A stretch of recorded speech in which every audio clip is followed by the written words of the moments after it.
Salamu alaikum, fatan kowa yana da lafiya. Da Allah ta yi magana zan yi kaɗan kan maganar siyasa ne. Ni dai na farko siyasa ba ta zama min gaba ba. Ba inda ma zan ɗauki siyasa in yi gaba da ita gaskiyar magana. Dan kina fati can daban, ina fati can daban, ko kana fati can daban, ina fati can daban, ba shine zai sa mu ga juna mu harare juna ba, ko a'a ya zama mana wani rigima.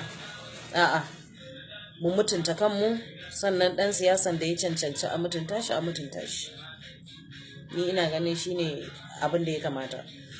Sannan mu dan siyasa ko fatin da babu suna ya fito, za mu zaɓe shi inda ya cancanta. Ba maganan APC ba, PDP, abga, ANPP, duk ba maganan nan murin muke yi ba. Maganan abin da zai fishe mu nan gaba muke yi. So shine kuma cancanta. Dan ana maganan duk abin da zai fishe mu gaba shine ka zaɓi wanda ka san ya cancanci ka zaɓe shi. In wanda muke son ya maye wani gurbi ne, mu zaɓe shi mu maida shi ya maye wannan gurbin. In wanda muke ganin a zaɓe shi ya tsaya nan inda yake, sai mu yi. Amma ina ganin in muka tsaya kan rigime-rigimen da zai zo ya jawo mana wani rigima nan gaba, gaskiya ba mu yi makan adalci ba, ba mu yi ma 'yan bayan mu adalci ba. Ba kuma mu yi macancantattun adalci ba su ma. Because za mu dawo muna wayo Allah, dama wani ne. To ina ganin da mu dinga irin wa'annan din, gara mu tsaya mu duba mu ga abin da ya dace mu yi.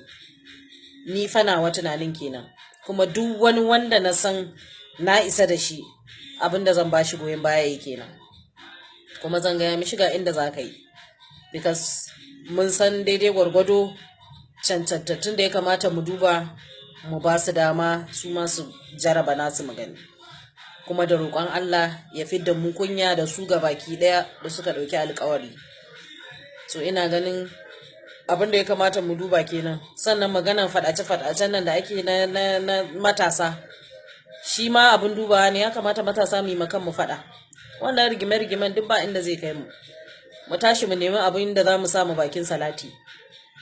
Ina ganin shi ne daidai abin da za a yi. In lokacin zaɓe ya yi, ka je ka dangwala wa mutum wanda ka ga ya cancanta. Amma kar ya kira ka, ko kar su kira ka, ko su kira ki zo kawai don ki goyi bayan fitina. Wallahi kar mu yi wannan gangancin. Duk inda kake, inda mutum ya cancanta, kowane gari ne, ko a ina ne, in ya cancanta wallahi ka je ka tashi ka je ka dangwala mai, in ba dan gari bane kai. In kuma dan gari ne, ka je inda ka san cewa nan ne mazaɓanka, ka je ka dangwala mishi, ka dawo ka nemi wuri ka zauna ka jira sakamako kuma. Amma faɗan nan kam ina gani ya kamata mu cire shi cikin tunanin matasa. Amma cancanta kam ita za mu bi. In ina da Baba Buhari a APC, to kuma ina da wani a PDP. Ko da ɗan santalele ne, gara dai mutum ya san me yake ciki. So dole mu yi makan mu faɗa, mu yi makan mu zaɓe mai kyau, kar mu zo mu yi zaɓen tumin dare.